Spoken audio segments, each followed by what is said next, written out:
सुनील पाल अपहरण मामले पर एसएसपी विपिन ताड़ा ने कहा कि कल मुंबई से विवेचना मेरठ आ गई है। वादी के परिजनों से भी बात की गई है। वादी से संपर्क किया गया है। कई पुलिस टीमें मामले की जांच कर रही हैं। कुछ लोगों को हिरासत में लेकर पूछताछ की जा रही है। कल मुंबई से विवेचना मेरठ आ गई है, जिस पर मेरठ पुलिस द्वारा विवेचक द्वारा उसे ग्रहण किया गया है। कल वादी के परिजन आए थे, उनसे भी बात की गई है, वादी से संपर्क किया गया है और जहां भी वादी उचित समझेंगे वहां उनका बयान लेकर जो साक्ष्य आएंगे उसके आधार पर अग्रिम कार्यवाही की जाएगी।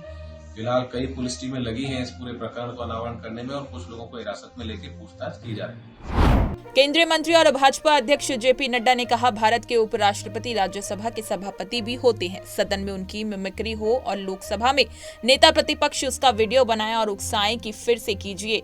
कॉलेज के लड़के जैसा करते हैं उसी तरह की हरकत संसद की गरिमा को ठेस पहुंचाते हुए की गई। अगर आपको बताना चाहूं तो आपके ध्यान में आया होगा कि वाइस प्रेसिडेंट ऑफ इंडिया एक संवैधानिक पोजीशन, वह chairman of the house Rajya Sabha भी होते हैं। उनकी मिमिक्री संसद के परिसर में हो और कांग्रेस का वरिष्ठतम नेता जो लीडर ऑफ द ऑपोजिशन इन लोकसभा है राहुल गांधी, वो उसकी वीडियोग्राफी बनाए और उसको फिर से उकसाए कि हाँ फिर से कीजिए, फिर से कीजिए। मुझे तो ऐसा लगा जैसे मुझे कॉलेज के दिन याद आए, जो कॉलेज में यूनिवर्सिटी के बाहर विपक्ष और कॉलेज के लड़के जैसे करते हैं, उस तरीके की हरकत वो संसद के परिसर में संसद की गरिमा को ठेस पहुंचाते हुए करते हैं। और कांग्रेस पार्टी और उनकी वरिष्ठतम नेता सोनिया गांधी जी एक शब्द नहीं बोलती। केंद्रीय मंत्री रामदास अठावले ने कहा, मल्लिकार्जुन खड़गे बहुत बड़े नेता हैं और कांग्रेस के अध्यक्ष भी हैं।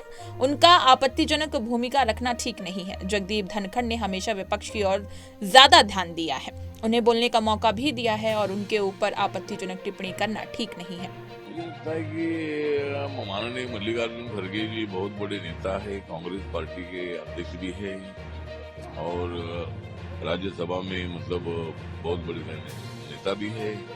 तो उन्होंने माननीय जगदीप धनखड़ जी जो उपराष्ट्रपति है, चेयरमैन ऑफ राज्यसभा है, उनके ऊपर एक प्रवक्ता के रूप में काम कर रहे, इसी तरह का सवाल उठाना, इसी तरह का आपत्तिजनक भूमिका रखना ठीक नहीं है। मतलब चेयरमैन का अपमान है और उपराष्ट्रपति का अपमान है।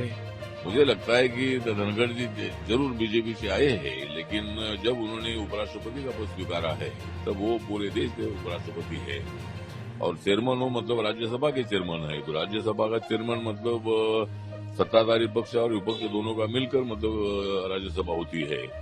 तो इसीलिए मतलब जगदीप धनखड़ जी ने हमेशा अपोजिशन की तरफ ज्यादा ध्यान दिया है, बहुत बार उनको बोलने का मौका भी दे दिया है। इसीलिए उनके ऊपर इसी तरह की आपत्तिजनक टिप्पणी करना ठीक नहीं है।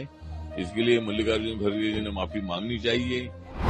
दीघा में जगन्नाथ मंदिर के निर्माण पर भाजपा नेता दिलीप घोष ने कहा कि सरकार का काम मंदिर बनाना नहीं है। मंदिर अगर भक्त बनाएंगे तो उसकी देखभाल करेंगे, पूजा पाठ होगा। सरकार को मंदिर बनाने की जरूरत नहीं है। पश्चिम बंगाल को सोनार बंगला बनाइए। बनाए, मंदिर बनाने आपत्ति नहीं, देश में मंदिर की कमी नहीं है, लेकिन आस्था है, लोग अपने पैसा से बनाते हैं। सरकार का काम नहीं है मंदिर बनाना। राम मंदिर सरकार की पैसा से नहीं बनी है, सोमनाथ मंदिर सरकार की पैसा के नहीं बनी है। मंदिर अगर जनता बनाएगी, जो भक्तों बनाएंगे तो उसका देखभाल करेंगे, पूजा पाठ संरक्षण होगा। नहीं तो कई जगह मंदिर पड़ा हुआ है, असामाजिक तत्वों का अड्डा बना हुआ है, तो सरकार मंदिर बनाने की जरूरत नहीं। बंगाल को सोनार बंगला बनाई है। सुप्रीम कोर्ट में आज पूजा स्थल अधिनियम 1991 को चुनौती देने वाली याचिका पर सुनवाई पर भाजपा सांसद अरुण गोविल ने कहा, मामला कोर्ट में है और इस पर उचित तरीके से चर्चा होनी चाहिए। सभी को पूजा करने का अधिकार है। मुझे उम्मीद है कि कोर्ट इस बारे में अच्छा फैसला करेगा। मैटर, पहली बात तो है कि जो मैटर कोर्ट में होता है उसके ऊपर कोई कमेंट हमें नहीं करना चाहिए, पर ये जो इसका जवाब इतनी जल्दी हो या एक लाइन में या 2 लाइन में तो नहीं दिया जा सकता। It's a matter to be discuss properly. दोनों पक्षों को बैठकर ये मैटर सॉर्ट आउट करना चाहिए। वर्शिप का अधिकार सबको है, होना ही चाहिए, सबको होना चाहिए, लेकिन इसको एक एमिकेबल तरीके से सुलझाना चाहिए। इसको आप जबरदस्ती करके तो ये सब काम नहीं होंगे। और कोर्ट में है मैटर तो आई एम श्योर बात कि कोर्ट एक अच्छा फैसला निकालेंगे, इसका कोई अच्छा हल निकालेंगे इसके।